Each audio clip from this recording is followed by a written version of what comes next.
I'm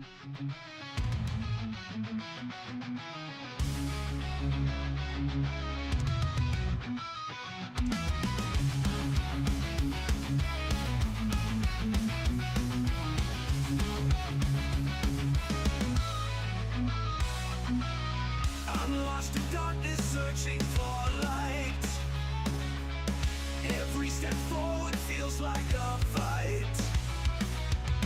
Shadows of doubt creep in my mind, but I refuse to surrender. I must find a way to rise above the pain, to overcome, to break the chains. My existence is a test of will. I won't be broken, I'll stand still. The weight of the world crushes me down. Fear and uncertainty all around. But I deep find inner strength and face the trials length by length. A way to rise above the pain, to overcome, to break the chains. My existence is a test of will. I won't be broken, I'll stand still. Through every storm, I'll find my way. Through every night, a brighter day. I'll rise from ashes, like a phoenix born. My spirit unbroken, my heart reborn.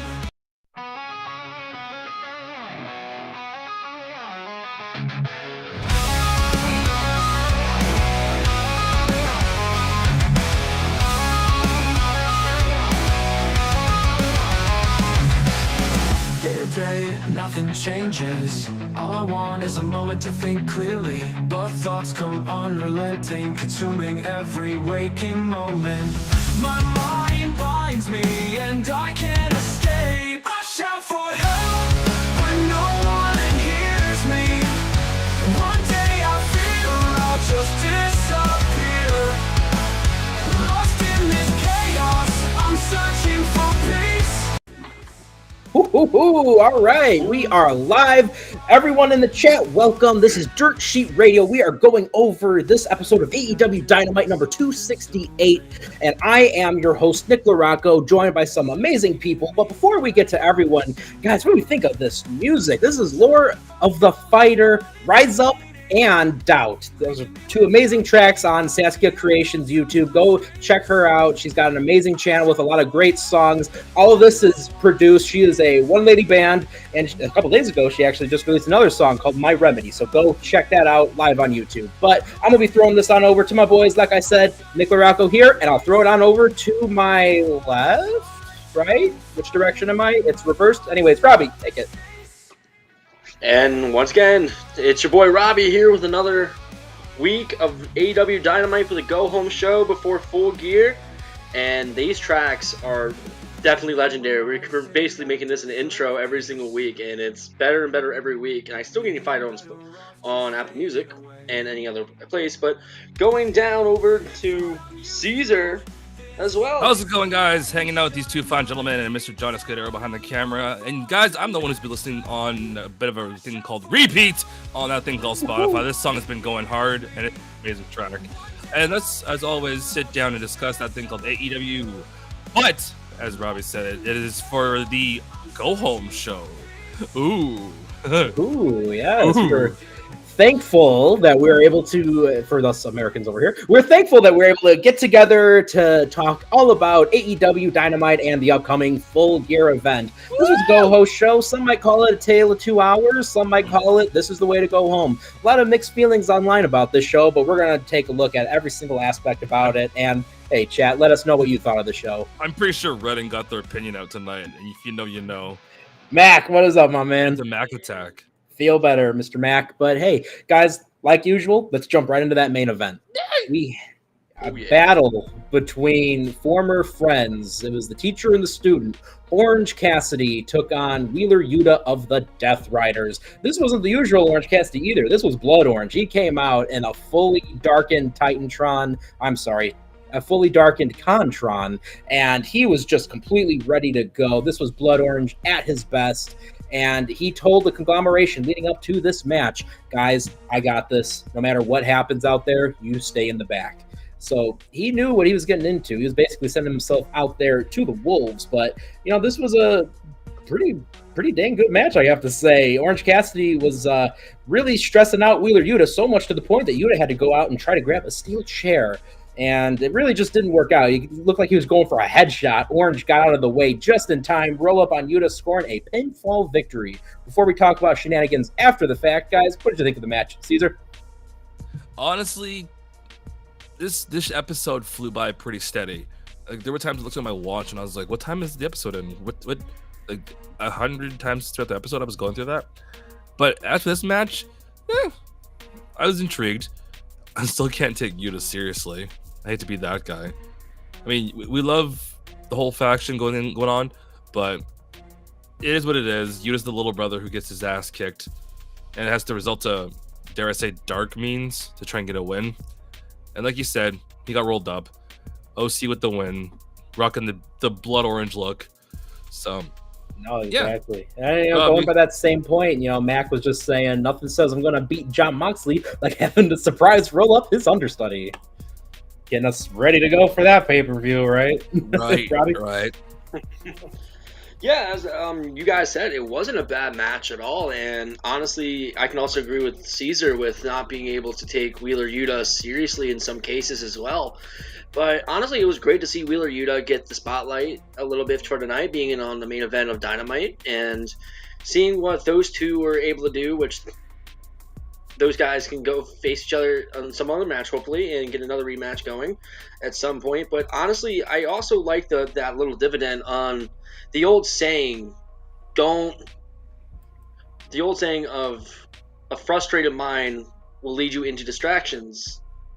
Therefore, especially in leading with a fight, that's what happens, and that's when you lose a fight, is letting your frustrations take over. We've seen that many times in professional wrestling, even with earlier this year, even at WrestleMania 41, night one with Roman and stuff as well, with that match of Cody. And just seeing what, actually no, it was night two, my bad. Seeing what those two were able to do, and unfortunately it should have probably been somebody else like Pac for Orange Cassidy to face, to like really show Moxley like, oh, I'm now kind of scared a little bit, but he beat an understudy. Still a good match, but these can't guys wait for Sunday and Saturday no matter what. No, exactly. These guys know really well how to work together. And guys, breaking news: we have a fourth person joining us, ladies and gentlemen. See if we can get him in here, Frank. Yeah, there he is. Hey, Silvino says the main event was unnecessary because if Yuta is going to turn on the Death Riders, then why have him fight so hard? Where's the story going with the Death Riders treating him like crap? Silvino, first of all, welcome to the Dynamite recap stream.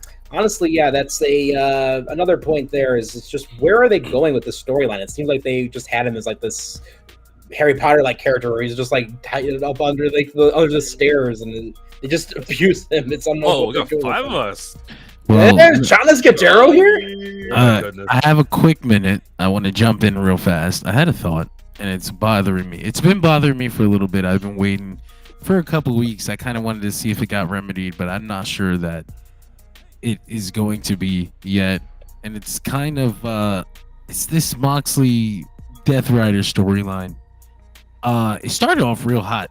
A lot of intrigue, a lot of mystery. A lot of wondering who's going to be fighting back, where they're going to be going, is somebody in charge, things like that. Mm-hmm. It's kind of petering out, and I don't know if it's got anything to do with Moxley himself, because he's always great. I mean, every time he grabs the mic, it's compelling, and you want to know what he has to say and why. But it seems like, and it kind of reminds me of the Invasion, the WWF, WCW, ECW Invasion, where you have this heel group. It's fairly strong. but the babyface group is really, really weak. I don't see any of the people that they're fighting putting up a real fight against him. Orange Cassidy, we've done this thing for the past few weeks where he's really mad, but they've done nothing to convince me that he has a chance at winning on Sunday. And then that really, if Orange Cassidy is like the face of this thing, and I don't believe Orange Cassidy can do anything, then all the people under him are fucking have even less presence. All the biggest baby faces in the company are busy with some other shit. It makes his whole storyline feel secondary, and I don't like that. It's the AEW World Championship. Why the fuck are all the jobbers in this picture? I got a big problem with that. And the whole pay-per-view cycle, I was waiting, and I figured, before we get to the pay-per-view, it would get remedied. But no, the pay-per-view's on Saturday, and we never fucking fixed it. So I kind of worry about the direction of the storyline. I don't know where it's going. I don't know if they know where it's going. No. Yeah. Tony has no clue. Yeah, it's concerning. I'm concerned. But I wanted to drop that on there, and I'm listening to your responses, but I have to run away before my children start ruining the stream.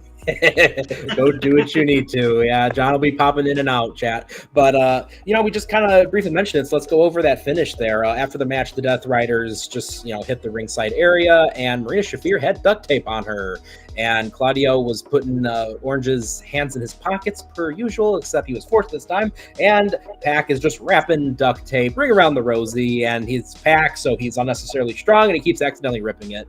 But no matter what, Pac tapes his hands right there in place, and they are just having their way, having fun, trying to push him around. But Orange is just being Orange. He's doing the kicks that he's known for. Claudio pushes him a little too hard into Marina Shafir. I don't know if you guys caught that one. Yeah. But Shoved him right into her. Exactly. But hey, the conglomeration, they were listening to every single thing that Orange Cassidy asked of them. They stayed behind. Orange tried to be defiant as best as he could, still doing his usual thing. When the time came for them to jump Orange, they did so and they left, and that's when the conglomeration strolled their way out there, cutting the tape off of the wrists of Orange Cassidy. Once again, standing up there, showing the Death Riders in some way, I guess, that he's defiant. I don't really think it came off well on camera. I could probably see what they were going for, but guys, I want to throw this out your way. What did you guys think of this? Frank? Dude, Moxley's shots look good though today. They did. He was just waffling with those. Yeah, and Orange's hair is perfect for it too. The way it flickers. Oh yeah. Just like my lights did now. Oh yeah, exactly. I get that the old hair flip to oversell it when all the guys used to have long hair. Yeah. No, it looked okay. Marina just bullying him around looked funny though. Like he's a grown ass man getting beat up by a girl. But what can you do? He's taped up. No, exactly. The one thing that was funny though, in my opinion, is he got knocked out and then they picked him back up and he was just standing up like normal and then he slapped him. Did you notice that part? Yeah, he's just acting like nothing bothered him there, and especially too because you got to remember he just had this hard-fought match with Yuta, and just trying to figure out exactly where they're going with that. It didn't hit how it should have. Again, like I said earlier at the very start of the show, it felt like the tale of 2 hours. That first hour was solid. I was really enjoying what was going on, but then by the time we got to the second hour, things just kind of started falling apart here and there. We're going to get around to all of that stuff soon, but Caesar, what did you think of everything now that we got that finish thrown out there? Well, compared to some of the go-home shows, I won't specify exactly which ones, but this one felt pretty good. The ending, of course, the plastic. Whoa, man, Max is just throwing haymakers before I can say anything. Anyways, no, that was a different show in general. Games. No, it'll be kind of curious to see what happens this Saturday at the pay-per-view, because I feel like maybe some shenanigans is going to go down. Like I'm reading our chat and listening to you guys. I don't know who's gonna pull the trigger and do shenanigans first, but of course something's gonna go down. I can feel it. I don't know where. I don't know how. Hopefully not a DQ finish. That's for sure. Robbie, what do you think? Oh, and yeah, I'm gonna agree with you guys too. Like, it honestly kind of seemed more. What's that word I'm looking for? Kind of more watered down when it comes down to the beatings. We've seen the Death Riders take people out like Soprano style, and really what they did with Orange Cassidy was just tape him up and just give him a few haymakers here and there and slaps. Like that kind of the joke pushes that you do to haze your frat buddies. Yeah, that's what that's what that looked like. It looked like hazing when you're in your first week of college, and it just didn't really fit the Death Riders. And I wonder if it's because they rather just end that on a little softer note and then pick it back up for pay-per-view, because we have seen it to where AEW will sometimes have those tale of 2-hour shows, especially before pay-per-view, just so that way it doesn't put in any expectations for this weekend's pay-per-view, and then they always deliver when it comes to pay-per-views. And honestly, I'm going to agree with everybody on this too, especially John. Ever since the last couple of months with this Death Rider storyline, it has kind of simmered down a lot, and honestly, it's to a point where I don't even know what this direction is. We had rumors of Shane McMahon is leading this thing, and the funny thing is, they haven't mentioned who is calling the shots since September at least. And this is where I will agree with Mac too, who was in the comments earlier, where this is becoming directionless. And honestly, if Darby's supposed to be the one taking Moxley out, if that's where I might be looking at this, and then Orange Cassidy is going to get purely annihilated this weekend, who's going to be going against Moxley? Is it just Moxley taking out all the smaller guys? We're not going to see him face MJF down the line, or somebody that's been a former world champion at this point? I don't even know what they're doing anymore. Now, the question I was going to ask you guys, because I just thought about it while you were talking, Robbie. Would you guys say they've given us too much, too much of a good thing is bad kind of thing, or it's they oversaturated and gave us appearance after appearance? No, I think they play just the tip, but they really don't stick it in. You know, they really give it to that's it. You think you're gonna get something great, and then they just leave it in, like the devil, or whatever. Forever, we just got canceled. Yeah. Damn it, Frank! You up so much, and you get so excited, and then nothing happens. Sounds like all my dates. I think that's what it was. Is they kind of gave us high expectations, we were hoping for something big, and they haven't even alluded to or built it to where it was going to be big. And I think that's what it is. It's just giving the audience higher expectations and just not delivering on them. Let's just say it like it is. Mac's the leader of that faction. He won't admit to it. Just ask him right now. He'll avoid the question.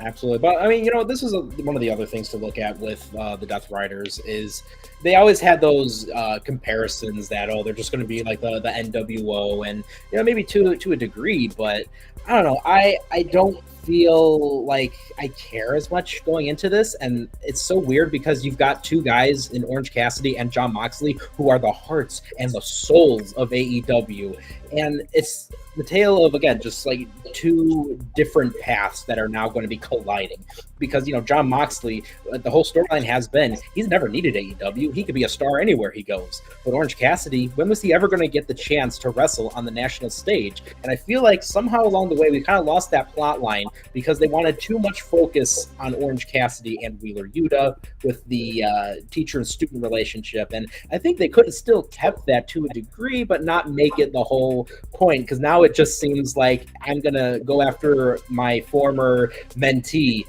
and now, okay, the champion's here. I'll take him on the weekend. We have Mac shouting in there. So if Cassidy loses here, then ... It shows that he failed as a leader and goes where from there. And again, that was another point. Why are we going all in? To just, why are we diving into Jon Moxley with, again, someone that has the heart and soul, who's been over the years leading what was basically the conglomeration you know, he's always been a leader in his own right. He's always had this just random association with a bunch of wrestlers, either within AEW or that they would just bring in externally. And it's just like now all of a sudden he can't lead a group when we've seen him do so previously. Well, Orange doesn't care, right? Either way. Exactly. And honestly, I feel like that's just going to be where we go from there, is back to not caring. Yeah, and then they didn't set anything up for like Darby. You know, Darby could have been another one to jump in, but then he lost today, so you know they're kind of kicking themselves in the ass with that. Which then it's just like, man, they should have just put Claudio in there to go and kill Orange right before the big title match. It would have been. They actually have a group of guys that I think could have been a really formidable team to fight. They have Darby fighting the Death Riders too. They feel so separate from Orange Cassidy. It feels like a whole other operation going on. And it does. It lowers from the ceiling. You guys were talking about Orange Cassidy being a leader or whatever. I guess they already at least established reasons why. I mean, for me, it feels like a waste of time. But they have Daniel Garcia, who's big. Like, he's literally, his whole thing was, I chose AEW over WWE. Like, I just re-signed this, and he's busy with Jack Perry, which is, I mean, being in the TNT title picture is fine, but they're also doing like weird snuff videos, and I'm not sure that matters more than this. Hey, hello, Jack Perry. I want to play a game. They probably should have consolidated the whole thing. Jack Perry already had this small connection with Moxley, where Moxley acknowledged him literally on day one, chapter 1 of this whole Death Rider story. And then Daniel Garcia could have fucking teamed up with Orange Cassidy and Darby Allin. That's a very strong trinity of AEW babyfaces. Darby Allin, Orange Cassidy, and Daniel Garcia standing tall against what they can, you know, until another larger babyface comes to join them, presumably like a Will Ospreay or something. Or even at some point, it would turn in Kenny Omega. Kenny, the Bucks, there's stories to be told, but right now the conglomeration isn't. Yeah. And it's not. It sucks because it's not even their fault. I love the conglomeration. Yeah. This is just not the spot for them. Just seeing them get absolutely manhandled by Jericho and the Learning Tree too. So it's just like, okay, now we have this group with a bunch of other big, strong competitors. Like, how are you guys going to be able to take on the Death Riders when the Learning Tree gave you a hassle? Yeah. That is actually a big good point, because they're on TV with the Learning Tree at the same time. How the fuck are the mid-card guys, the actual literal mid-card guys, dealing with the main event problem? Why are all the baby faces so self-centered and stuck up in their own shit? Will Ospreay fucking having a bullshit family fight with his fucking friends. Adam Cole obsessed with MJF. Fucking who else do they even have as big baby faces? I'm stuck here on the podcast. Yeah. Anyway, don't worry, guys. What if Big Boom AJ appears? I would probably flip my shit. Actually, I would probably have a great time with that. Honestly, I can't get enough. I can't get enough. It's so absurd that he's on television and they're like making the Rizzler references. Like, the Rizzler's gonna be on pay-per-view, or at least on the pre-show. I can't get enough of it, honestly. But getting back to the topic at hand, I really truly agree with what Max said here. You know, Orange has just seen his best friend get his neck broken, Darby get tossed into anything solid, and he's still pretty much just Orange Cassidy upped a bit. He should be a killer. Absolutely, we should be seeing like Super Saiyan Orange Cassidy jumping in here. Yeah, I was thinking that. I'm like, he barely beat Wheeler Yuta, you know, and Wheeler's like the lowest guy in the totem pole. Yeah.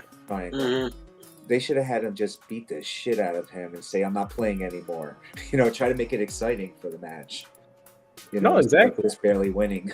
You know, it doesn't think it's going to do well. I'm thinking too, like, you know, you get that like anime logic, you know, how he struggles to take on this underling, but you know, he defeats Raditz, and then now he can graduate on to, you know, eventually fighting Nappa, and now he can fight Vegeta. Yeah. Yeah. But you know, just I don't know. I think there's a lot that we can be nitpicking there, but we are getting ready to get set for that pay-per-view. Silvino says, yeah, now Darby and OC have to cut a promo Friday with mad determination to win. I don't know if even that can necessarily say that. No. At this point, you might as well throw Cassidy and Mox as your opening match, because I have a feeling maybe this is going to be where Mox squashes Orange Cassidy for whatever reason. Yeah. Oh, Mac, we will absolutely be talking about that in a bit. Go on, Frank. I could see that happening. Maybe that's how they could bring someone else in. Yeah, so there's a lot of potential here. I mean, all of our roasting of the storyline at hand, I think it's still going to be a great match. I think they're going to absolutely kill it. Both guys know how to handle those main event spots, and I'm glad that Orange Cassidy is going to be having this big opportunity to shine. I think one thing that they should have, and I kind of mentioned this a little earlier, I think they should have absolutely emphasized that Orange Cassidy has defeated every single person on that Death Rider side, probably except for Shafir, unless she lost in a mixed tag match with him. But I don't know. It's like he's already defeated everyone in there, and he's struggling against Yuta. And now in 6 days, or not even 6 days, in like 4 days, he's got to get ready for the leader with the title. Yeah. But if we don't have anything else to throw out there, we'll take it right on back to the very start of the show. We opened up Dynamite. I don't believe I had any dark matches listed there, but we opened up Dynamite with a smaller, more condensed version of the November Rain music video, which was awesome. Don't know if you guys caught that on Collision or on YouTube. Oh yeah, it was solid. So I was really, I really enjoyed that. I kind of wished, and I think they were trying to, they probably would have loved to share the whole thing, but at any rate, we opened up the show with an amazing 8-person all-star tag team match. Ricochet, Hobbs, Ospreay, and Davis took on Takeshita, Fletch, Archer, and Cage. Y'all, this was amazing. We had 2 amazing, incredible athletes on each side, and we had 2 big destruction-based powerhouses on each side. What a match. Honestly, this might even just be my match of the night. I'm going to call my shot right now, Babe Ruth style. Powerhouse Hobbs had to leave early on in the match, seemingly injury, but he returned later on, and we saw Takeshita just destroy Mark Davis with that running knee and get that pinfall for the Don Callis family. Guys, what do we think of this match overall, Robbie? This match was all but nothing but fun. I love when professional wrestling, where you can take 2, 3, 4 storylines that are all happening at the same time, and then you just throw it on out there.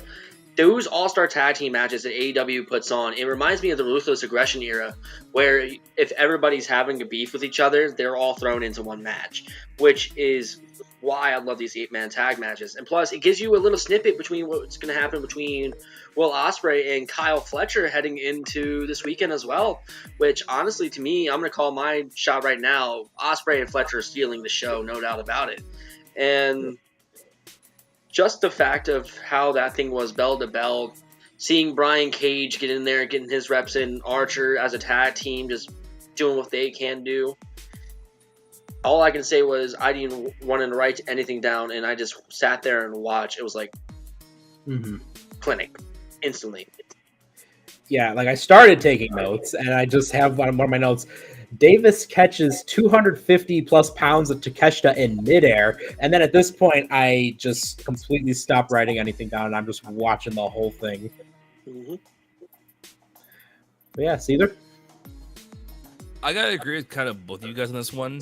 Yes, it was like a boatload of stories intertwined, and I never knew I wanted to see Davis and Takeshita until those two started going, especially when they started like almost want to say have the ego measuring when they were hitting each other and going, nope, can't feel it. Right. So I don't care if it's for the title, but I would love to watch that with those two. Going forward, it'll be interesting to see what happens this Saturday with regards to all of these storylines, whether it's the Takeshita, the Ospreay Fletcher match, or anything else involving these guys. What the fuck happened to Takeshita versus Ricochet? Did that just disappear? It just fell off the face of the earth? That was the thing. It was. Is it not on the card anymore? They never announced it. They never gave it a match graphic. I swear that's wild. You're right. They never gave it a match graphic, and then they stopped talking about it. They couldn't decide who's losing. Did they? Doesn't work for me, brother. They were in the ring together tonight, weren't they? Yeah. Yeah. Ricochet and Takeshita were both part of that tag team match. So yeah, you're right. What the It's not fuck? on the card. What the hell? I can't even think of like how many parts in the match they were like doing anything together either. Oh, that's wild. Frank, did you catch this match? No, I was stuck in traffic driving home. Oh, what a bummer. Oh yeah. Well, definitely when you can, All the matches I missed, you know. Yeah. definitely I mean, look hey, it up when you can. Yeah. It was a fantastic match. 100% agree. Absolutely. Hey, speaking of traffic, this was a car crash in all of the best ways. And, Mac brought this up earlier in the comments, but, you're going to have the Continental Classic coming up as well. So a lot of guys are going to be tied up in that. So you might just be seeing the conglomeration versus Death Riders continue. And that is a very valid point. And the reason I'm bringing that up right now is because I could easily see several of the guys that were in this match. You can see a couple of people involved from the main event and even throughout this card that are going to be in that the Continental Classic. Question for the Yes. group here. Did they by chance announce anybody for the Continental Classic? Apart from Okada, I'm not sure. Because I don't remember any name, even the main guys, let alone the international see here. stars. Yeah, I popped Because the this up and Continental all- Classic is starting next week. So let But me check. nobody was announced except for, like Neek said, Okada. So it's like, As of right now, according to my online source on the lovely Wikipedia, it says currently Okada and 11 other participants who will be announced soon. Yeah, they said Lame. Speedball's gonna be a surprise person. no, Frank's right. I wouldn't be surprised if Speedball's like third match in kind of thing. I think he's stuck in his TNA deal though until January. I thought he was like I done don't that. think he's done, I heard. Yeah. Yeah, because I was also hearing too that they were trying to bring Speedball in for that too. So That'll be nice. that's what I've heard from reports. But who would All you right, put Mac, with let him us there? know in the comments. Hey guys, I wonder who they put him with. They better use him right though. Oh, Yeah, that's the thing, 100%. yeah. Matches. No, Some of the- absolutely. Did you guys ever see that match that him and Ospreay did in Bound for Glory? Oh, Oh yeah, that that was He can electric. go. that's He's not a gonna match. be- That was a clinic. For those of you who don't know about Speedball Mike Bailey, do yourself a favor and look him up after this show, of course. Of course, yeah. You gotta Definitely. stay for the Neek content first. You know it. Yeah, you got the And the best rest of us. mullet in the game, right? Exactly. But yeah, all in all, I thought this was a fantastic showcase for everyone involved. And Max says, no Continental Classic participants and Please, no CMLL wrestlers. I bet everything gets pushed to Rampage. It's Rampage, baby. And hey, for those of you who enjoy Rampage, enjoy it while you can, because it'll probably be done in January as well. You know what? And Mac does make a point of that. I kind of see them pushing the Continental Classic stuff to Rampage because they need ratings for Rampage and bad. Do they need ratings if it's gonna be canceled soon? Yeah, Frank's got a point. Right. Make Yeah. it really popular, and it's over. Unless they really want to save it. I think Well, they're going to save just it, cancel maintain. I think they're going to maintain what they did with Dynamite and Collision. I thought that worked really well last time. So How many of us actually have sat through Rampage or Collision more? I haven't watched Rampage since the first show. I just enjoy it at some point. Hey, Robert Cortez, AEW is indeed wrestling. Woo! I got a good idea what they could do for the classic. They could have one bracket on Dynamite, one bracket on Collision, and then they meet in the finals. He's got a point. Is that Oh, what they yeah, did he's- last year? I don't know what they did last year with it. I think the matches were just kind of scattered.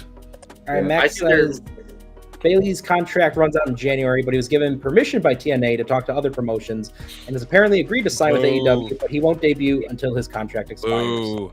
Oh, that sucks. Continental got a Classic. little would be bit the of time. perfect time. But however, Hey, Unless I they think I let- do know there might be one person that might be in the Classic because they were talking in an interview with him last month about when the Classic was going to be, and I think maybe Mark Briscoe might be announced for sure because he was the one that was basically saying like, yeah, the Continental Classic will be this month. I remember too. I mean, I don't think he won a single match last year, so Let me check he's my gonna notes. want that redemption. Yeah, he didn't do good. I have the Yeah. run out in my book. Where is it? which itself I'll just say is long-term storytelling. So hopefully we get something there. No, Chris Takeshita Russell, in the Continental Classic would be awesome. He beat Lethal. Oh, it was Jay Lethal that didn't get a victory. You're right, but Yeah. still, he did.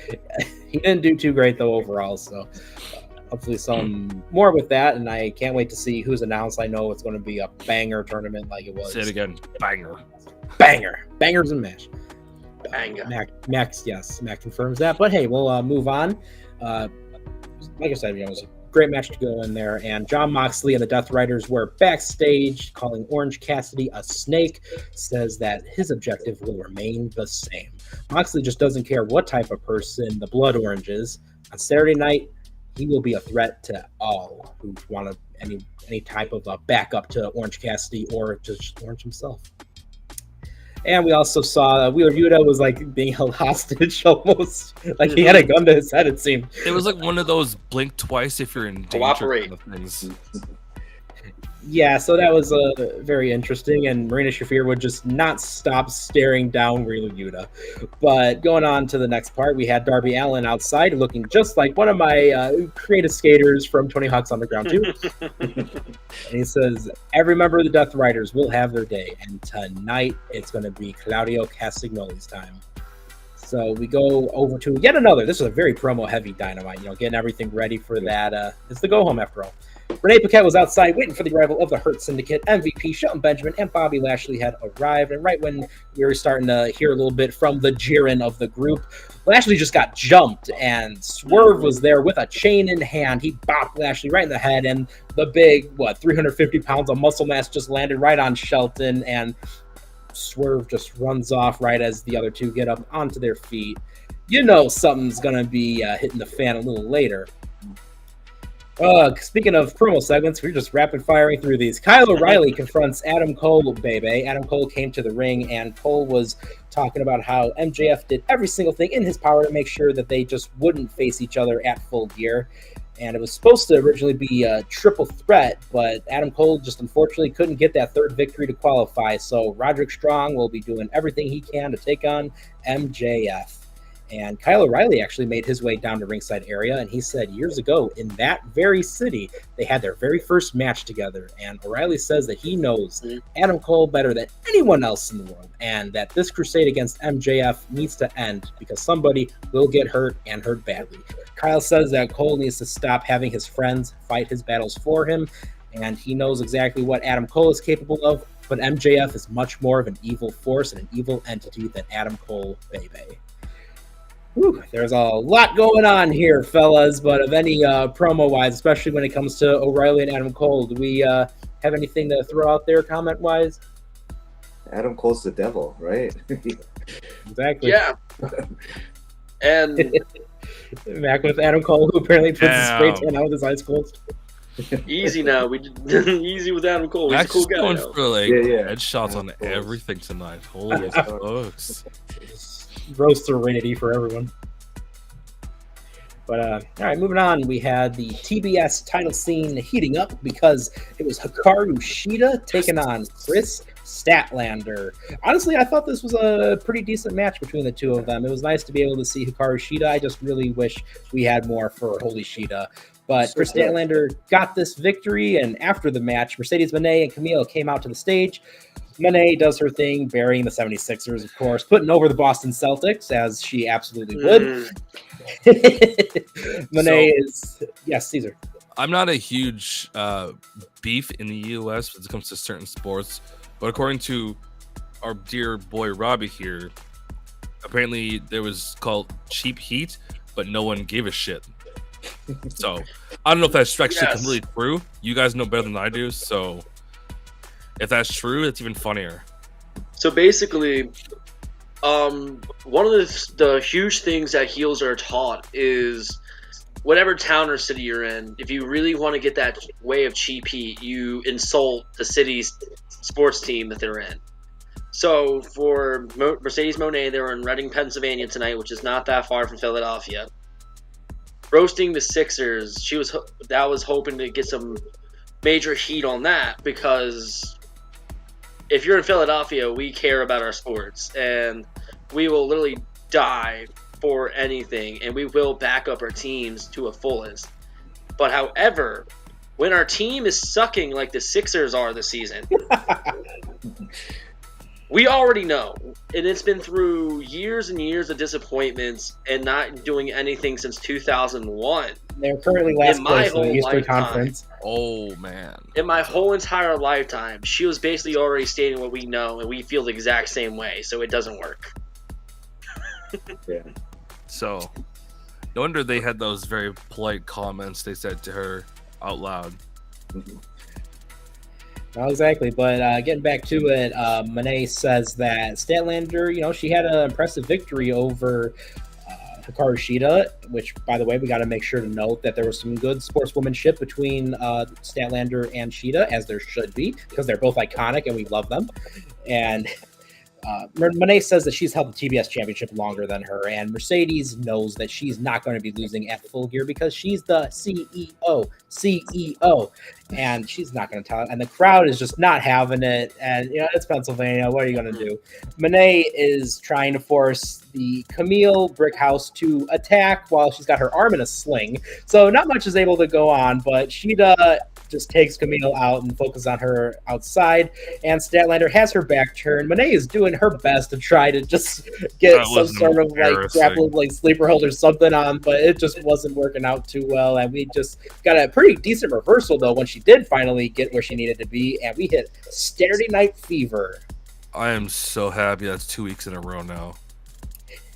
They had it happen again. Frankie, look like you're going to say something there. No, I was gonna say Mercedes is like in real life a bitch, but she can't come off right on TV. Like her personality, it seems like it's like too forced. And To I don't know, it WWE. just doesn't work out well for me, in my opinion. Mm-hmm. Yeah. And for places like Philadelphia and Hell, Mac. Reading as well. Damn, What the Mac. hell? He's after everyone tonight. So, No. and Hi, especially Mac. where I'll Reading see you is, Friday. I grew up around just 45 minutes to 50 minutes away from Reading. Reading is as ghetto as it gets. If they see right through you, especially the way they are with the wrestling crowd, they will chew you up and spit you out, and that's what they did to Monet tonight. They didn't like what they were seeing, and they let her know that whatever she's doing, it ain't working. If it's not working in Reading, it's not working anywhere else. Yeah. My favorite is when she's like, "Hold on, guys," and she'll be like, "Reading," and everyone's like, "Shut up." Yeah. So, I don't know. I agree with Frank on this one. She is becoming officially too forced to sports entertainer to, oh my god, even saying too much. Because every time she's on TV, I literally close my eyes and put my head back and it's like, you can ask my parents. They'll tell you I fall asleep on purpose when that shit comes on. Yeah, she doesn't seem believable. Dude, I've seen dead bodies that are more believable. Yeah, I mean, not to completely roast on Mercedes, but I do think she's got her own unique aura. I wish they were not at all going through this early with the Camille stuff. I think her and Camille still had a lot of potential together, but I don't know. Her as champion hurts my brain. I agree with Daniel in the comments here. Camille's part was awkward. I feel bad for Camille. The one thing with Camille is she wasn't really necessarily that type of person, even in NWA, to cut promos. She was just there to go and kick ass. She's basically the female Brock Lesnar. She was that's all she was there to do. Yeah. We are just not getting anything like that. We started to, and it was great. They should have kept her as that because, again, she felt completely unstoppable. She gets her first pinfall loss, in like 2 or 3 minutes? Yeah, it wasn't good, and it just feels like we all see through it, just like most of the Mercedes things tonight with the sports heel tactics with the cheap heat. But we see through this where the direction is. We all were watching Shawn Michaels and Diesel. Yep, I've been saying that too, week after week. Shawn Michaels and Diesel every week as of late. Yeah, he has. That's a good point. Camille was Nick Aldis's bodyguard. Yep. Lucky. So it's a shame to see where this is headed. Hopefully there's some other aspect there. Maybe this has all been a ruse, right? She can't guard a 5'1" woman, but the giant Nick Aldis was able to be properly guarded.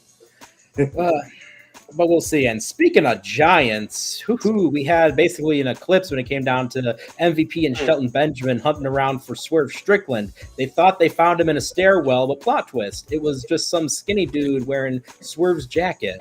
How'd he get that? Who knows? Hey, Nick. Yes. I saw an actual comment on the Twitters about, well, you say Jiren, I say Lashley, whatever you want to call him. Someone's like, we want a tour of his closet. Huh? No, His suits are killer. Yeah, Oh, yeah. yeah. He had a really cool looking, like, how do you even describe that design tonight? It was awesome, though. Like, up here in Canada, we have Don Cherry. Well, we had Don Cherry's suit. Now we've got Bobby Lashley's suits. Like, who are doing these suits? They're always like, they're nice. Oh, yeah. And then he breaks someone in half.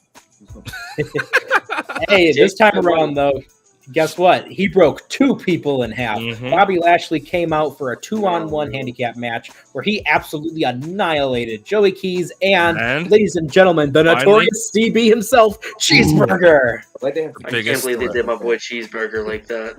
At least he got to be on TV finally for the first time in, like, what, 3 years? It's been a while. What, since, like, did he do any Ring of Honor, or was he just No, mostly, I think like, Dark Television Pandemic Wrestling, but I don't think Ring of Honor. I could be wrong. Mac? I think He's was got more that Ring of focusing on his I training. mean, like, in recent years. I don't think so. I'm trying to think. I mean, I'm not a huge Ring of Honor guy myself, but Because he was I a know fun on- part of Ring of Honor overall. I mean, on Maine, I don't think he has until now. Yeah, but it's just a personal note. I love Cheeseburger, and I think he has what it Cheeseburger. takes to be like a modern day Barry Horowitz. And, yeah. Hurt Syndicate aura, always a 10, as Max I says. was gonna say What 12. did you say, Frank? They should have him go against Moxley, right?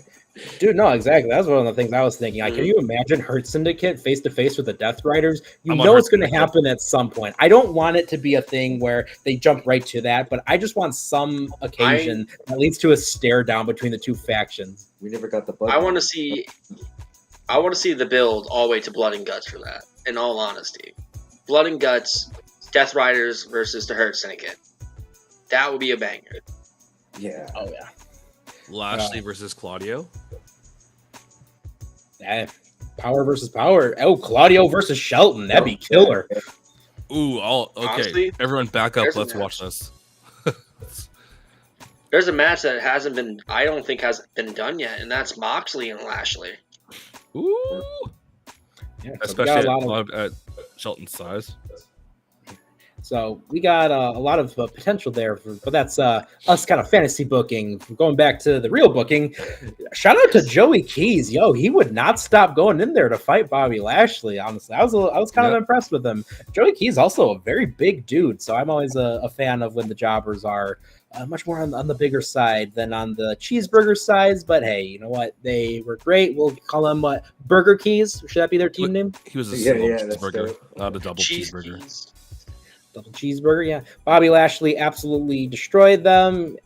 I was gonna make a Simon Dean reference. I don't know if people remember that burger match. Oh, No Mercy 2005. Yes, sir. Yes, sir. But after the match, whose house? Swerve's house. Yes, Shelton Benjamin goes over to the stage. Prince Nana's there, so Shelton is going after Nana and MVP. He's looking around. It's not his first time at the rodeo. He goes out there, but it was a swerve, bro, as Swerve Strickland from underneath the ring jumps out there with the chain and again is attacking Bobby Lashley. And once the Hurt Syndicate, finally reunites in there, Swerve manages to hit that house call, that Swerve stomp, and he is out of there. Finally, somebody was able to get one over on the Hurt Syndicate. Was it a little too soon, fellas, do you think? Yeah. Shelton shouldn't have lost that first time, a couple weeks ago. That should have been the debut. When he went up to the top rope, Bobby should have came out and just leveled him. Yeah. Because, now he's getting over too much. Right. And, that's one of the things, too, is you've got this group, and we've seen that they're all legitimate killers. Like, again, you put them in a real fight with anyone, they're going to absolutely obliterate them. And Bobby Lashley, I mean, come on, the dude's well over 300 pounds of solid muscle mass. He absolutely bodied both Cheeseburger and Joey Keys at the same time. Oh, I just had a thought. Caesar, cheeseburger and cheesecake teaming up, double cheese. Look at that's burger? actually a great idea. That's actually a good idea. Cheeseburger's the muscle. There you go. Daniel says Swerve needed to get something. It was a good bit of action. He's going to take the L this weekend? I personally think so. You got to give Bobby Lashley something. It won't be a quick match. I think it'll be like a, dare we say, like JR would say, a slobber knocker. Yeah. Honestly, I think that should be main event. Swerve versus Lashley. Put them on the main event. They're going to give you the show that we all want. And the fact, too, is, yes, doing Swerve taking out Lashley, too, it might have been a little bit too soon. But then again, though, too, they needed to do something that can catch us on, can Swerve actually win this weekend? And that's what it is. It's the intrigue of, can Swerve pull this off? Swerve is the guy that's been here has been in AEW. He's been the one carrying this company for now 2 to 3 years. Now you got somebody coming from WWE, not coming over to take over AEW like he sort of did in WWE. That's where it gets intriguing. Is now, at this point, the odds are getting even. And plus, Swerve is going back to that place we haven't seen him again since the first time he feuded against Hangman. Right. What if, for this situation, Lashley takes the first win, and then Swerve gets like the second one down the road? That's when I think that's what's going to happen. I think it's going to be Lashley getting over this weekend, and then eventually we're going to rebuild back to the rematch, and then they'll be tied 1-1, and then we'll have a grudge match at some point down the line as well. I'm personally okay with that, but like on my end, I don't want Bobby Lashley to get pinned. Like have him lose a last man standing match, maybe. I don't want Bobby Lashley taking any pinfall losses, submission losses for the next couple of years. I want him to be an utter monster. If we're taking that route that Neek's saying, then he's winning this weekend, Lashley. Absolutely. And then the second match will be, I guess, like you're saying, it'll be a step match, and that one being last man standing. So that works out. Did you guys see the flip he did, Swerve, when he ran out of the ring? Yeah. Yes. Right? That was nuts. Just like when he did the flip with Leo Rush last week. Yeah, that was nuts. That, and I believe, too, he's done that flip as well against Hangman Adam Page to get into his head. Yeah, he did that all the time, back in NXT. It was so smooth, right? Absolutely. And I love, too, because he did it like it was nothing. Yeah. And I don't even think anyone else really, called attention to it either. It's just that's Swerve doing his thing. Yeah. The announcers didn't say anything, or they barely showed the camera angle for it. Yeah, it was just off. You had to be looking at it to see it. But I dug that. Wasn't it It's the like hard in the words of thing, though? I could have swore it was. I think. It might have been. So I was watching. It wasn't like a direct shot, but it was enough that the background wasn't hidden. Yeah. You could see it, but it was not anything that they were calling attention to. But if you want to see something good that people are calling attention to, we had Mariah May and Mina Shirakawa, baby, Rose Gold. Yay! Yes, Mariah May and Mina Shirakawa were backstage with Renee Paquette, and May announced that before the big celebration this weekend at Full Gear, her and Shirakawa will actually be in a tag team match on Rampage. This is Rampage, baby. Getting ready for it. Too bad John's not here to talk a little bit about some shimmying. Oh, John was got to do the dance, right? That's what exactly, as he always does. Daniel says it'd be criminal for Bobby to lose. They need to capture that flip better. Yeah. It's so small. It was still a bitchin' flip, though. It was. I almost wonder if he didn't tell anyone he was going to do that. He just did it because it's Swerve. I hope not.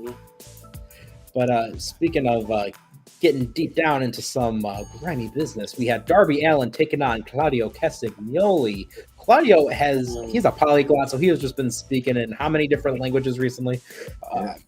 He did a lot tonight, and he was just yelling different languages into Darby Allin's face. Polyglot. Oh, okay, my bad. But the finish saw Claudio hit Darby with a lariat to get that pinfall victory, but wow, he held Darby upright in a vertical suplex position, just carried up the stairs, threw him in the ring like it was nothing. On top of that, basically just overhead pressed threw him up against tables, and it's like Darby got wrapped up in a body bag already from that. He was ready to go to the morgue on that one. It was wild. Yeah, for a Dynamite, right? Yeah, exactly. Guys, what did you think of this match, Robbie? This match was very good, and I like the fact, too, at this point, you're showing what the Death Riders are all about and how all these guys are in this faction are killers. Claudio is what we all know, and we saw her in WWE. There's a reason why they call him a Swiss Superman. This man is, in my opinion, probably the top 3 strongest wrestlers in that AEW roster. He can sit there and he can twist you into a pretzel if he wants to. He'll swing you around, toss you around. I still even remember the day he gave freaking that giant swing to the great Khali years ago and just kept going and going and going. Like it was nothing. Like he was a cruiserweight. Mm-hmm. And the thing is, like, going into that match, it was kind of predictable, in my opinion. Way this thing has been going with Darby every time they give him a big promo and they get him to do his thing coming from the ceiling like Sting. Then they put him up against Claudio. He loses. And that's been the trend as with Darby as of late. He's been losing match after match after match just about, especially on Dynamite and even in pay-per-view. It kind of seems weird that as soon as Sting goes away from Darby, they have him losing every single week just about, where it seems like where I'm watching it from. And to me, it was just pretty predictable. Solid match. But honestly, to me, that wasn't even a match. That was a murder on my here's TV. the thing, too. Like, when the dawn of the NWO happened, you never saw Sting getting destroyed. You never saw Sting taking pinfall loss after pinfall loss. Yeah, it makes no sense, right? Right? Mm-hmm. Like, are we supposed to be building for Darby as the hero? Yeah. Dude, Darby could go. Like, in the beginning of the match, dude, he was on fire. Right. Well, no, absolutely. And everything. Nuts. Yeah, but that's just like one of the things with Darby, I feel, is we're just kind of, again, like we said with Orange, we're just kind of losing the plot here because we have this, great match, and I love the fact that Claudio got a victory, but it was at the expense of basically who's going to be the Sting of this NWO storyline. I mean, that didn't feel right unless we're going to be building to something long term in the future with this, but I don't see that. Yeah, Darby definitely needed to win more than Claudio. Exactly. Yeah. Quite honestly, like I was thinking, sorry to interrupt you, Robbie, but they should have just swapped it. Have Claudio take on Orange in the main event, and they should have had Yuta and Darby. Yeah. Yeah, I can agree with that. And honestly, too, when it comes down to where this direction is going, honestly, the only one really that was reporting, I think, was either Sean Ross Sapp or it was Dave Meltzer on the whole thing of that it was going to be built toward Darby to win the title to get it back to AEW. But the thing is, at this point, I think the reason why there's probably no direction is probably because of all that information that is currently being leaked on the internet, and maybe they don't know what to do now, and they want to keep the suspense there. Yeah, trying to scramble to save something, but sometimes that's one of the fun things. Sometimes I like to know what I'm getting for Christmas. Yeah. Exactly. Max says having a hot baby face lose against the bad guys is only going to make it feel like a fluke when he does eventually get that huge victory. It kind of diminishes it. Exactly. Yeah. But nothing more we can really say about that one. Again, the finish felt very anticlimactic too, just taking the lariat after Darby had to basically take everything and then some. Yeah. Dude, at first when he was doing the giant swing, I'm like, I hope he doesn't hit him in the corner of the table. I could totally see Darby not the table, the stairs. That was rough. I winced at that one. I was like, oh. Yeah, I thought Darby was gonna take it right on the corner, make it more dramatic. Yeah, right. But going on to the next segment, unless you guys had anything last bit to throw out there. All right. Well, hey, we had a private party at Costco because we had a Big Boom AJ with a announcement, and he's telling Renee all about his strategy when he's on 0 Hour to take on QT Marshall at the pay-per-view. And AJ says that the Rizzler is going to be the special guest timekeeper for the weekend. At least for that match. That was something. I don't know what else to say. The only thing that's put this thing over is John, honestly. Bringing the boom, am I right? Mhm. It's truly one of these segments of all time. Following that, we had an MJF promo where MJF was merely stoking the flames against Roderick Strong, bringing up a lot of true personal stuff that Roderick has dealt with over the years, especially when it came down to his family. Anything that you guys had there for the MJF promo before we go on to Roddy's turn? I'll mention it later on, but that was just complete savageness. Yeah. It was. MJF has no chill. No, not at all. He will go there. And we get to the other side of the coin. Roderick Strong got his time to speak. Tony Schiavone was on the stage. He brought up Roderick Strong and the Kingdom. The crowd was so loud. I literally only heard Tony Schiavone, say Matt Taven. And I was like, huh? Why is Matt Taven coming out for a promo? This is unusual. Like, oh, wait, no, it's everyone. But anyways, that being said, Roddy was saying that he hasn't slept since last Wednesday. Strong feels like he's a kid on Christmas morning because he's going to get what he wants, and that's MJF on the weekend. Roddy wants to know if he's supposed to be ashamed of his childhood and everything he went through with his parents. But Roddy says, hey, you're not going to feel sorry for long because he will do whatever he needs to do to fight MJF. And this definitely feels like we are building towards this to lead into another MJF and Cole situation. But we're going to go for Full Gear, and Roddy says MJF is going to pay for all his sins. And Roddy will indeed get the best sleep of his night, knowing that he humbled MJF, Iron Sheik style. Guys, what do we think of this overall with MJF and Roddy? Frank?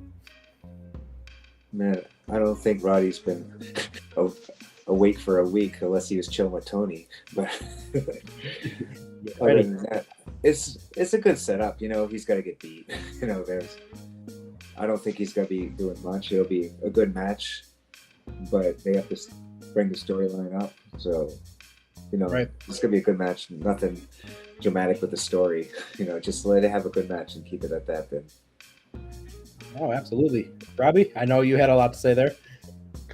When it comes down to, in all honesty, the way Strong had made a comeback after that savage promo, I love the fact that Roddy kind of like stood strong. He didn't get pissed. He basically went, you're basically just telling me what I've been told my whole life, that my mom shot my dad. Like, come on, like, I've been told this my whole life. Like, you're not going to get under my skin. But I'm going to agree with Frank on this. This is we know it's going to be Roddy probably going to be losing this match. Then eventually we're going to get that Adam Cole and MJF rematch. I am hoping it is in January at Wrestle Dynasty, no later than that, because I've been waiting for almost at this point, a year or two now for that rematch since All In. And I don't know, Roddy could have been a little bit better when it comes down to like the response. Like, I don't know. I didn't get the same passion and that feeling as it did with MJF coming on beforehand. To me, MJF kind of buried Roderick Strong, and then Strong just been like, so what? This has been my childhood. I just want Roderick Strong to be a little bit more aggressive, because honestly, he was at points he was just yelling Max's name and then going down. It was kind of really confusing because honestly, when it comes to Roderick Strong, he can cut a better promo than that. It was good. It wasn't his best. Right. But in terms of building a match, there needed to be a better response to what MJF said in that vignette. It was the second hour of Dynamite. Caesar? Oh, Frank, sorry. Oh, no. I was just going to say, it's kind of hard going against MJF in a promo battle. You know, right. No matter what you do, you're not gonna look good unless you're like Kingston or Punk or someone like that. Just ridiculous. A fellow promo master. Yeah, but he did all right. You know, Roddy is more like a funny guy promo. He's good at it. Right. And he's too serious. You know, it's kind of not believable. His voice is kind of like mine. You know, pretty high and everything. And you know, he doesn't seem like the tough guy, even though he's awesome in the ring. But his just voice and demeanor. Especially going against MJF, you know, he's gonna get killed. Especially when he goes, Max! Yeah.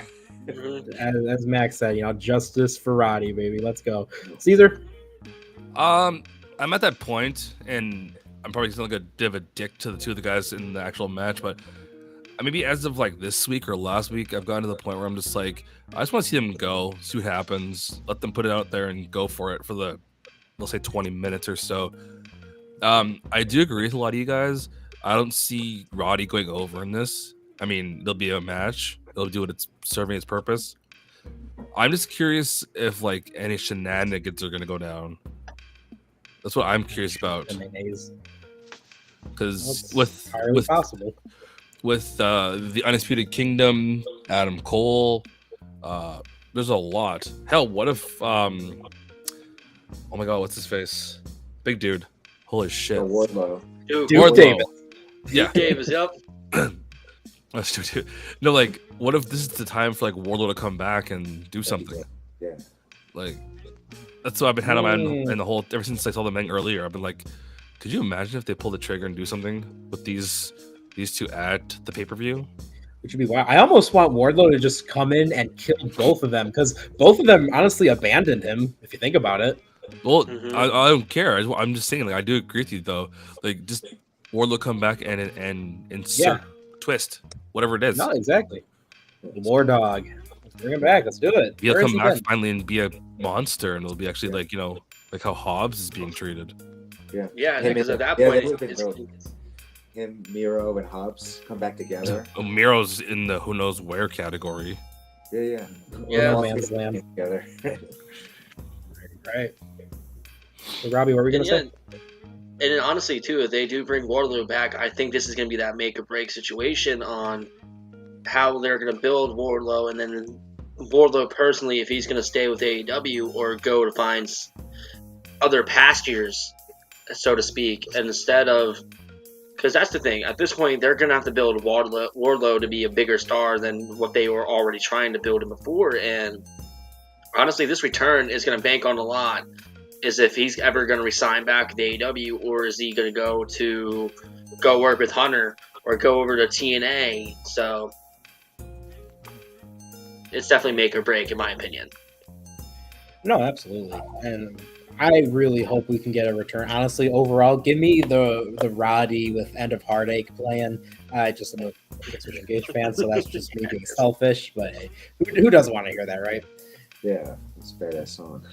Exactly. So we go from Kill Switch Engage to engaging and trying to kill a man, as Daniel Garcia and Daddy Magic were airing live footage on Dynamite of torture that they were committing on Jack Perry leading up to a match. I feel like if you're going to do this type of stuff to Jack Perry, he needs to be completely weakened as we get into things here, because he's basically been tied up. They theoretically ran him over. They really just popped him on the hood of a car, but there's got to be, give me some level of trauma here at least, please. Like, what was the point of this? I feel like we could have just not done anything here, and I'd have been okay with that. We could have just had a video summarizing Garcia and Jack Perry, and again, it feels like we lost the plot. We wanted some big shock moment on Saturday. We got that. That was great. But we're just kind of doing overkill because we ran out of time for Jack Perry and Garcia to have a moment. I don't know. I don't really have much else to say there, unless you guys do. The only thing I'm going to say is Matt Magic kind of ruined it for me, because he sat there and said, just take a look. I'm not proud of my actions, but I guess we'll just roll that footage. What are you talking about? You just tied a man to a chair, busted the headlight barely of the bus, and just walked away. That was it. Nothing happened. You tied a man up, and that was it. Listen, like, what do we gotta forgive you for? Like, for real. Listen. Like, what the fuck did you really do? He smashed someone's headlight. That's it. And he filmed, what's it called? Vehicular damage. There you go. Make some big words to throw in there. Next guy get replaced. I rather would have seen Danny Garcia take that crowbar and whip the hell out of Jack Perry and busting him open than just hit the headlight. The other video footage. It could have been a lot more better.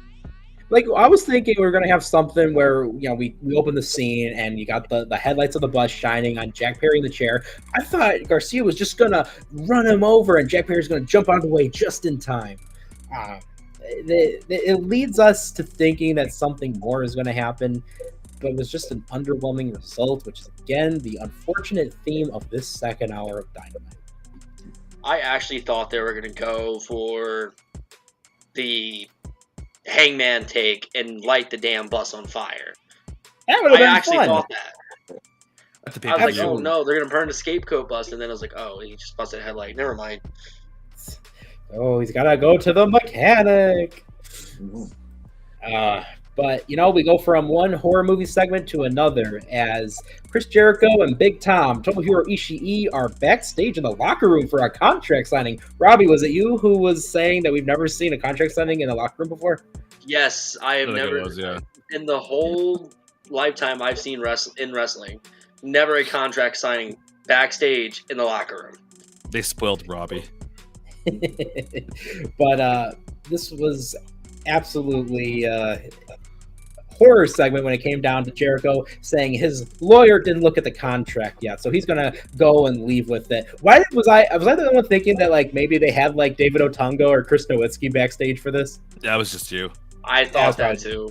I didn't. I think actually that. thought that. I'm like, is David Otunga all elite now? Like, what's happening now? No one would care as a sad part. They'd be like, "Oh, cool." I was thinking something stupid like that was gonna happen, but anyways, or even like Mark Sterling. But I would have rather regardless. Mark Sterling. Jericho takes the contract, stares at himself, and as the camera pans over, we see Big Tom just sort of kind of stalking Jericho, and Jericho notices this and is just trying to walk away, but Big Tom seems to follow, and he's with Jason Voorhees strides. It was it was kind of fun. I was enjoying it. I thought that was entertaining. I I was love all the stuff that Chris would push into Big Tom's way. He's like, People. pushes this, grabs this, grabs this. You're like, okay. And like Max said, he could move. I'm like, wow, he's moving faster than he usually does in the ring. That was Jericho's some speed. Michael Myers shit. In all honesty, Yeah, it was like But he was just It was walking. entertaining as shit. That's the messed up part. Mhm. I had more fun with that part than I had when they got into the ring. Okay, that was Yeah, entertaining until he started getting his ass whooped. Did you notice at the beginning Renee was like giggling like crazy? I don't know if they were cracking jokes before the segment, but the second it started, she was already giggling. I'm sure she probably had an idea of what was going to happen. I and could started losing it. yeah. I could see her giggling. Frank, I agree with you on that one. That's she's, when you looking break. out, trying not to like laugh on camera. Moments where people break are always the best. So, Yeah. we had Ishii stalking Jericho all the way through the mezzanine, and next thing we know, he goes over towards the ringside area, and they were moving pretty fast through there. And Jericho gets into the ring with the contract. He was chased over there. Big Tom enters the ringside area as well, and that's when Jericho's like, okay, I'll try to sign this, but guess what? I don't have a pen. But you know who does have a pen? Big Tom. He's always ready to go. And the contract is signed. Jericho tries to stab Ishii with a pen because guess what? Brian Keith and You made Big the list. Bill are here. You made the list. But you know what? Briscoe and Rocky Romero, they promised Orange Cassidy they wouldn't go out and help him, but they never said anything about Big Tom not getting any help. So they rush in there, reach for the sky, boy, and the learning tree has been laid out. Ishii signs the contract, dropping on Jericho, and they are official for, I believe it's Chicago next week. Yep. Yeah, Thanksgiving next Eve, week. Ring of Honor World Your Championship guys' match. Thanksgiving Eve. Yes. Usually I like going to Chicago shows for AEW, but that's in actual Chicago. I don't want to go there. Rather it was at the Ooh. Staples Center now arena, but I just prefer driving in the suburbs over the city. Damn, Neek's got specifics. I do. But if we didn't have anything else to throw out there on that segment, we'll move right on to the final one, which was Jamie Hayter backstage with Renee Paquette. She just can't understand, she being Hayter, why she keeps getting interrupted. And right when she's talking about that, she gets interrupted again by Julia Hart. And poor Jamie Hayter. But Julia Hart, once again, coming back. I'm glad we have some return vignettes approaching. And I look forward to seeing Julia Hart come back to the House of Black. Robbie, you look like you're going to say something there. I think I have an idea of why Jamie Hayter's promos keep getting cut. I think what they're doing is they're building Julia Hart's return for Jamie Hayter. So we can get Jamie Hayter versus Julia Hart at some point down the line. Because it's one of those things of That's just a prediction. I don't think that's what they're doing. Like, I don't think Okay. that's Yeah. what they may do. But maybe that's like a prediction is they're building Julia Hart versus Jamie Hayter, and that's why we keep seeing the Julia Hart vignettes every time Jamie Hayter is trying to talk. I hope not. Two returning people. Someone has to take Yeah. an L. They both are too good to take an L. Mhm. Maybe she's trying to steal Jamie's thunder by getting in the way, but not a match. Yeah. Hopefully, I do agree with you though, Frank. Yeah. They're too good, both of them. You know. Yeah. And you kind of have an idea based on whoever, most likely Jamie Hayter, that's going to be getting a bunch of wins leading up to a potential match between the two of them. 'Cause I know Harley Cameron. balance the scales as the other woman gets the victory. Yeah. What's up with Jamie though lately? She's kind of flat. Like since she came back, like I guess they just not pushing her right or something. But Because she came back, and like, did we even see her for a couple weeks after that return? no. No. Honestly, they've just been throwing Jamie Hayter into like left and right, basically doing nothing. At first, they were gonna try to build to her and Saraya, and then nothing came out of it. Yeah, dude, she's amazing. She's so good. Like use her. Right. Have her as like a destroyer. We've seen her destroy how many women on the roster before? You know, Yeah. you're not afraid to bring in some of the local Sony Con, so please just give Jamie Hayter something. Exactly. But yeah, so now that we've gotten through, that was the final segment. We talked about the main event. So, chat, if you are just now joining us, once the stream is done, feel free to go to the very beginning where we talked about that main event. But it is now time for our match of the night segment presented by the Delphin Pod podcast shows. Go and check those out on the Delphin Network. But we will be talking all about our matches of the night. Also, before then, Max says Julia is going to be taking that L if they do feud.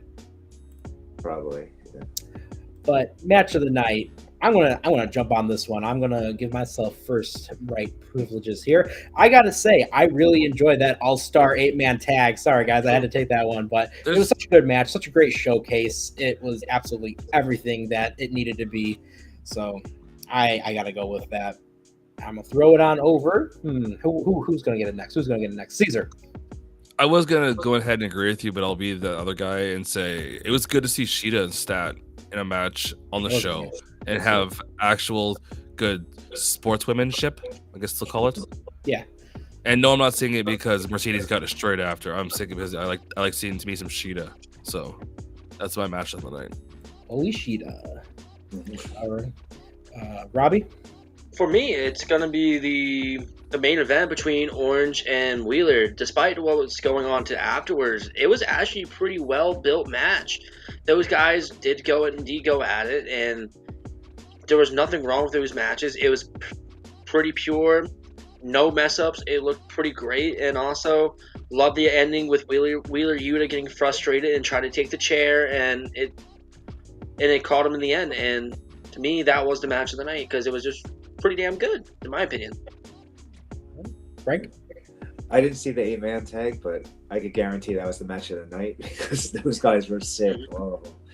You know, Oh, yeah. You couldn't put together 8 better people. You know. Right. Oh, it's a fantastic showcase. So, moving on from our match of the night, we have the Jobber of the Night, powered by comicbookclick.com. Go there for all of your comic book whatever nerd culture thing that you're interested in. Of course, pro wrestling's on there. Come on. This is Dirt Sheet Radio. But hey, Jobber of the Night, I gotta throw my boy out there. I gotta go with the notorious CB himself, Cheeseburger. I mean, come on. How can you not vote for him on Jobber of the Night? He is such a amazing character, and I just love seeing him on there. And I want him to be a recurring jobber just because he's so much fun to see in that role. But I just kind of cheated because I skipped ahead because I really just want to throw that out there before anyone else did. But Frank, you want to go off to the next one? Oh, Mercedes. She was god awful tonight. That makes two of us. We're We're taking over. The tag team down there on the bottoms. Caesar, is that your Whoa, pick? Also just sounds Mercedes? weird. Well, I mean, I'm pretty sure. I think Frank can agree. Like, she's terrible, and some of the shit she was saying, and the zero pop she got for her heel promo. And I'm saying Jobber because she got dropped on her head. So, thank you, Chris Statlander, for that early Christmas present. And that leaves us with Robbie. My jobber tonight, believe it or not, is Kyle O'Reilly. Ooh. And that is because nothing wrong with the promo. It's just You're an asshole. the fact of the matter is you call yourself a friend to Adam Cole, but yet you're not being supportive of him of going back and getting retribution on MJF.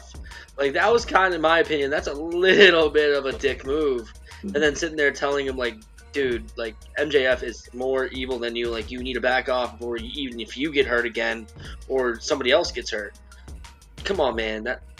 That wasn't cool, especially when it comes down to Adam Cole with this MJF feud. I just thought, like, damn, you're not being a supportive friend whatsoever. So why are you coming out there just to bury Adam Cole, essentially, in that right of sense? Right. Absolutely, and those were our jobbers of the night. But of course, when you look at the jobbers of the night, you gotta look at the mega stars of the night, powered by the Cold Case Project. It's a channel on YouTube that focuses on all kinds of disappearances, murders, and other cold cases. So if you're into long-form true crime content, such as 30-minute videos, an hour-long videos, sometimes even 2-hour-long videos, go check out Cold Case Project on YouTube, and it is also now on Spotify in audio format. Caesar, what are you gonna say? Can they find where the direction went for AEW? That's what I want to know. Yeah, but yo, listen, the megastar of the night, we will be going. Let's do the real thing. Let's do the reverse order how we did it. So, Robbie, My megastar of the night, I was alluding to it earlier, and that is Maxwell Jacob Friedman. Woo. The promo that he cut in that vignette was purely just savage. That is typical MJF on every Wednesday night that he's on AEW. The fact that he even brought up something that I didn't even know about with Roderick Strong, and that is bringing up of the abusive family that he had with his mom and dad, and his mom shooting his dad, and then sitting there saying, when I'm done with you, I'm going to make you wish that your mom shot you instead of your dad. Which to me was that is one of the coldest lines I have ever heard in professional wrestling today. And MJF to me keeps coming in, week out, being the old school heel, not afraid to offend anybody in the wrestling community. With MJF, when it comes to promo cutting, you are not safe. To me, that is why Maxwell Jacob Friedman is the megastar of the night, and it's because he went there. Oh yeah. Caesar, I'm actually gonna be a homie here and let our boy Frank here go first. All right, I'm Frank. with you with MJF. Man, that guy is pretty much perfect as you're gonna get for a wrestler, like all around. You know, savage. He's just so mean. He believes in himself. You know, he looks the part. He wrestles the part. He's just like perfect. I'm with him. Everything he does is just money. Okay, absolutely. I agree with both of you guys. I 100% agree with you both. No, he's not my megastar. I wasn't gonna be that guy and be like, "Oh, I'm number 3." No, the trifecta. no, I wasn't gonna be that guy. I was gonna be this guy and say I was stoked to see her on TV for the first time in a little while, and it's Sheeta. I love Yes. seeing her on the show. So Holy Sheeta. No, absolutely. I gotta get one of those shirts eventually. So, but then it's just Neek. Who is yours? You know, I'm gonna say I hate that we had to feed the Hurt Syndicate to do this, but I'm gonna go with Swerve. He looked tremendous. He was able to again utilize some of his own experience in the military up against another military guy, Bobby Lashley, which again, it's so weird that they're not bringing that into this rivalry. How you got Army versus Army there, but all in all, you know, Swerve looked tremendous. That flip to the outside was really cool, and using the chain and a weapon and the power of distraction when, you know, you're taking on 3 other big muscular dudes who are killers. He is doing everything the right way, and he's being quite intelligent. So shout out to Swerve there. I also want to give a quick honorable mention to Big Tom, because the way he was stalking Jericho was so entertaining. That was absolutely incredible. So I got to say that. Caesar? Okay, so I'm a bit of an idiot. I've heard about 1 billion times how Bobby Lashley has served in the military, but what is Swerve's record? Because I've never actually heard it. Unless I've missed it, which I'll admit to if I have missed it. Anyone know off the top of their head? I don't know. He was killed. I honestly, I mean, remember Swerve talking about the military background like years ago on this podcast, but I honestly forgot. Like I'm not calling him a liar, obviously. I'm just like I'm just kind of curious what your credentials are. That's all I'm kind of getting at. I know he was Army Reserves. And he was Yeah, mentioned then that a few compared to times. Lashley, who I think wasn't in reserves. Yeah, Lashley he wasn't actually using guns. He just walked up into the field and started punching people. He had a gun on each arm. What are you talking about? That's what I'm saying. He just he walked up and wrestled punched in the people in the head. He did, yeah. The point is, though. Or you found some? You guys found some? I was just gonna say Bobby Lashley. was We know something was a sergeant. Mm-hmm. What's that? Frank found something? He was in Army Reserve. Swerve at 17. Ooh. At 17, how the hell did he manage to get down to 17? Now you have to be right at 18 to go in. Maybe he got Yeah. lucky. Who knows? Maybe he was in ROTC or something like that. The point I'm Yeah. gonna get at is, regardless of what form of military you served, thank you. That's Yes, easy. thank you I for don't those care who are if it was currently serving. 17, 18, 20, Absolutely. 24, 30, 40, and so forth. Yep. Thank you. That's it. Absolutely. Huge shout out to Swerve, Bobby Lashley, the infantry, and all other wrestlers that are serving their country, and to you as well, Chad. If you are doing that, thank you for all that you do for us. Many thanks. Absolutely. And even if you are a veteran entirely, thank you as well. Yes. I still think it's funny when they're like, "Oh, this person's a former da-da." They served. Who cares? That's still right. part of the whole thing. To me, it doesn't matter if you're in America, it doesn't matter if you're in Canada, England with Royal Marines, it doesn't matter. Always thank those who serve your country, because without them, you wouldn't be able to sleep at night. My favorite was I had a guy I went to school with. He actually took off, I think, at the end of grade 12, and he came back to Canada. And one day I ran into him at a restaurant. He was doing drinks with friends, and he walks up to me and he goes, "Here, have a drink." And I was like, "I just had a military vet buy me a drink." That's weird. I mean, I said thank you, obviously, but I was like, whoa. So Yeah, I mean, hey, those the vets and all those currently serving, they give us a reason to be able to do a show like this. And if you are currently serving, hopefully we brought you some entertainment and chat. We hope that you were thoroughly sports entertained hanging out with us. I know we all had a blast this last hour and a half, but like I said, it's not just right now. Dirt Sheet Radio, we are always on, so you can catch Dirt Sheet Radio, of course, Wednesdays because it's Dynamite. That's what we're already talking about. But we'll shift it. Exactly. We'll shift all the way to the beginning of the week, though, where you got Monday Night Raw recap. Yeet. I wonder who's on that show. We'll find out soon. You also got the NXT recap show on Tuesdays, like we said. That trick. Exactly. Best kept secret in podcasting, baby. Go check out later tonight. There we go. I'm on the far right, but we also got John in the middle. He was here briefly at the very start of the show, and our boy Greg, and occasionally Mac Burns is joining us on this flagship show. I won't be on tonight's episode because, unfortunately, I have a very long 14-hour day at my shoot job tomorrow, so we will just shoot job. I love how you emphasize that. Yeah, so you know what? We will talk more about that later, but I'll be back on next week, I promise. Greg and I will be talking all about. Promise. It's a neat promise. I keep them. And Greg and I will be talking all about Linkin Park, as we always do on a wrestling show. And, of course, following Thursdays at night, you also got the TNA Impact recap show. And on Fridays, I believe in Joe Hendry and SmackDown.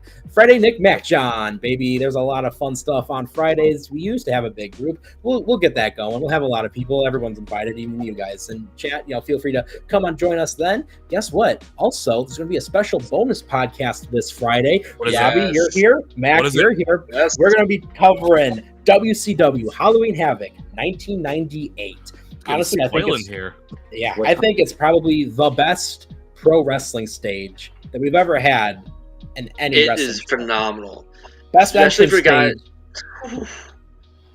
It's the best entrance. It's like the best entrance stage, but it's also like with one of the worst pay-per-views I've ever seen too. That's the sad part.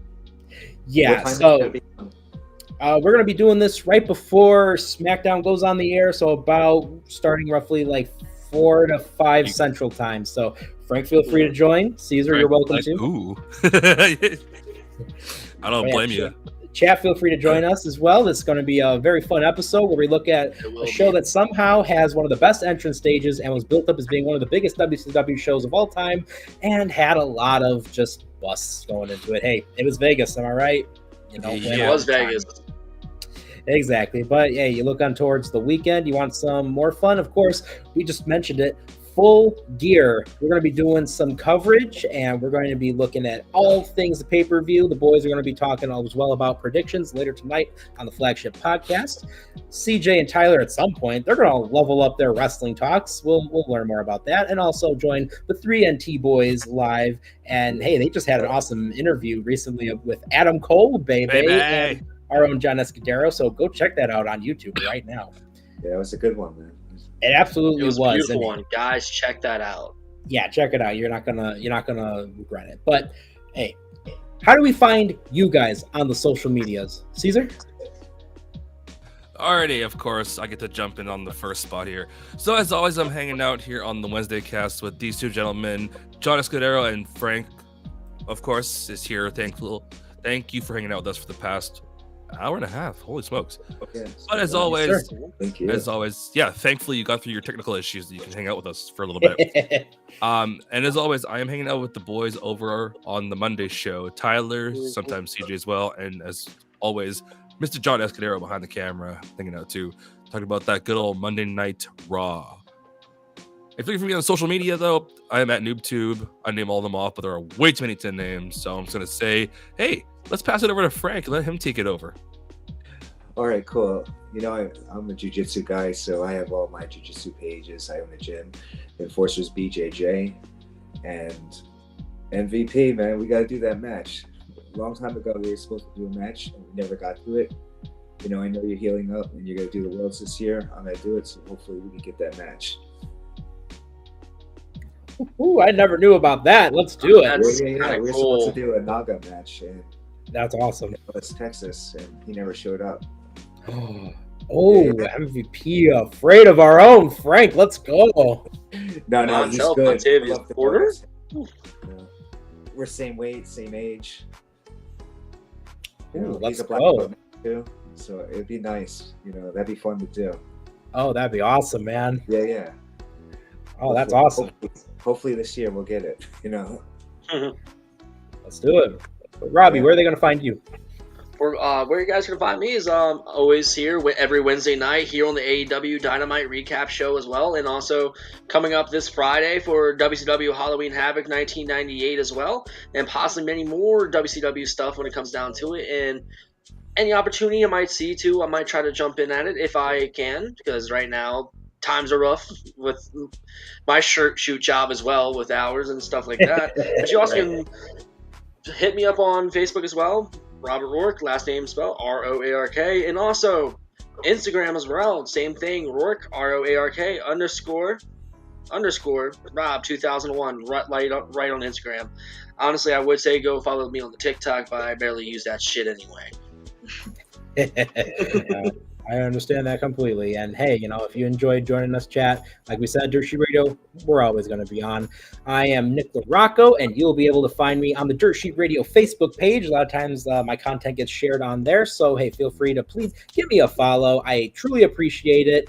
And I always love being able to talk with you, chat. And I always love being able to, you know, reply to messages and comments where possible. And yeah, for myself, for Robbie, for Frank, for Caesar, for Dirt Sheet Radio, hey, thank you so much for joining us. You're awesome. Hopefully you guys have a fantastic Thanksgiving. We might be doing a show before then, wouldn't we? I believe so, because it's Thanksgiving Eve Dynamite, so yeah. Yeah. Well, if you are going on a trip, I know a lot of people are leading up to the holidays and you might miss next week's episode. Hey, have a safe travel, and we will be seeing you next time. Let's close off the show, though, with something really awesome. If I could find where it is. Yeah, let's get back to some more of Sasuke Creations, Lore of the Fighter. Let's go. Go check that out. Go check out Sasuke Creations channel if you like some badass music. Let's go.